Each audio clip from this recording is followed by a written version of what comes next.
सम्मान्य मंच, सामने उपस्थित चूरू तहसील और आसपास से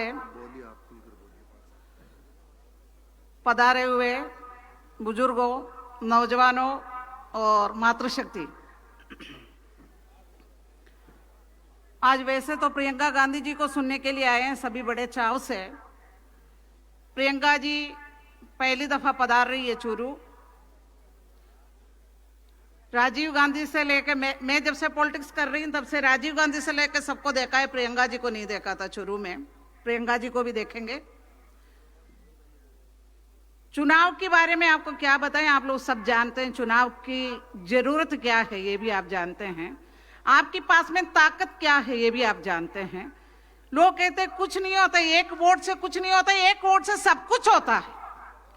एक वोट आपकी जो तकदीर है उसको बदलता है। एक वोट इस देश की तकदीर को बदलता है। एक वोट की इतनी ताकत है, आपके आगे चुनाव के मौसम में सभी नतमस्तक होते हैं। कांग्रेस क्यों जरूरी है?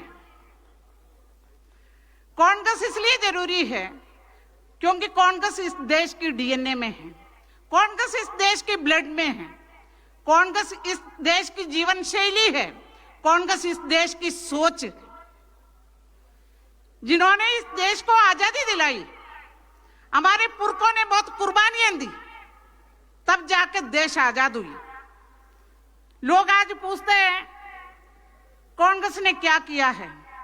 जो आप बेच बेच करके सेठ बनियों की जो है, अडानी और अंबानी की जो जेब भर रहे हैं, उनकी तिजोरियां जो भर रहे हैं, उनको जो आप गिरवी रख रहे, बेच रहे औने पौने दाम पर, वो सब कांग्रेस की देन है।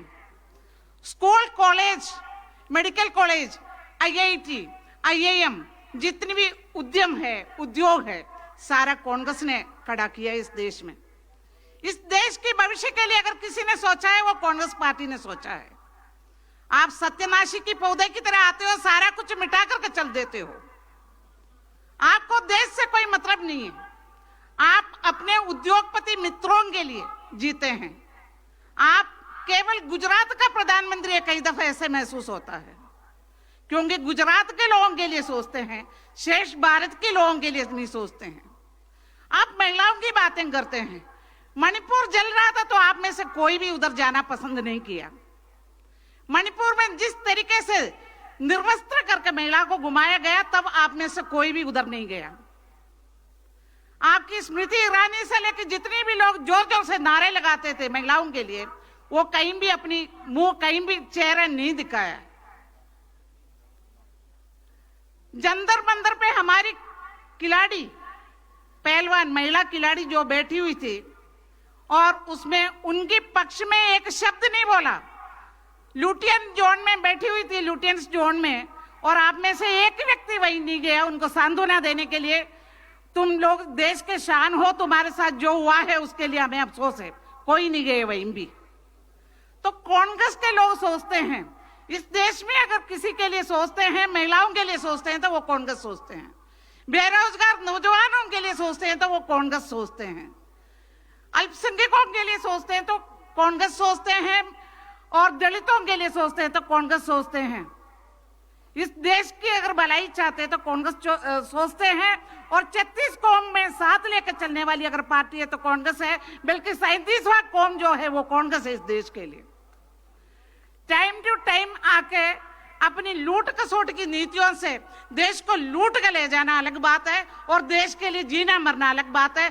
कैसे देश के लिए कुर्बानियां दिया जाता है, पूछो इंदिरा गांधी जी के परिवार से, जिनकी घर में एक परंपरा सी चली है शहीद की।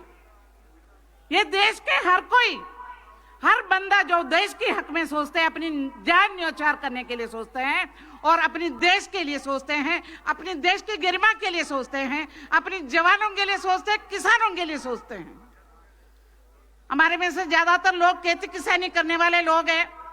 आपको पता है किसानों की जो आंदोलन चला है, और उसमें इन लोगों ने क्या क्या नहीं किया, उनको बर्बाद करने के लिए, कुचलने के लिए।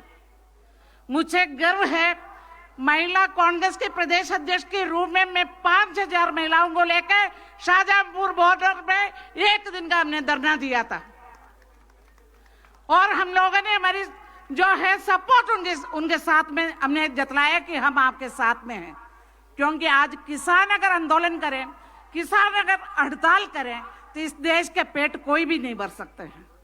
तो जो किसानों के लिए सोचते हैं वो पार्टी कांग्रेस है, और इस देश की धार्मिक सद्भावना के लिए कोई सोचते हैं तो वो कांग्रेस है। इस देश के बेरोजगार नौजवानों के रोजगार के लिए कोई सोचते हैं तो वो कांग्रेस है। इस देश की सुरक्षा के लिए कोई सोचते हैं तो कांग्रेस है। और इस प्रदेश की बात आपको क्या बताऊं, कोरोना में पूरी दुनिया में ऐसे मिसाल नहीं मिला जो अशोक गहलोत जी ने इस प्रदेश के लिए किया है।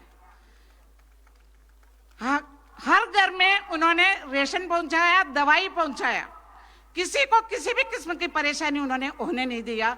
आज जितनी भी योजनाएं हैं कांग्रेस की, ये योजनाएं बहुत बेमिसाल है, इसका मिसाल दुनिया में आपको कहीं भी नहीं मिलेगा। चिरंजीवी योजना, लोग बीमारी की सुनते ही पूर्वपल्ले बिक जाते थे, जमीन बिकता था, मकान बिकता था। आज 25 लाख रुपए तक आपको मिलता है अपनी इलाज करवाने के लिए, 10 लाख रुपए की आपको दुर्घटना बीमा के रूप में मिलता है, और बच्चों से लेकर बुजुर्गों तक, परिंदों से लेकर जानवरों तक, पौधों से लेकर वृक्षों तक, हर चीज पे उन्होंने सोचा है। आज अशोक गहलोत जी हमारे मुख्यमंत्री है, इस वजह से ये योजनाएं संवेदनशीलता के साथ में वो लागू कर रहे हैं। तो अशोक गहलोत जी की सरकार को रिपीट करने के लिए चूरू से कांग्रेस के प्रत्याशी रफीक मंडेलिया का जीतना भी जरूरी है। इसलिए आप लोग सब 25 तारीख को अपने घरों से निकल करके वोट डालने के लिए पहुंचे, अपने आसपास के लोगों को भी लेकर जाएं और कांग्रेस के पक्ष में मजबूती से करिए।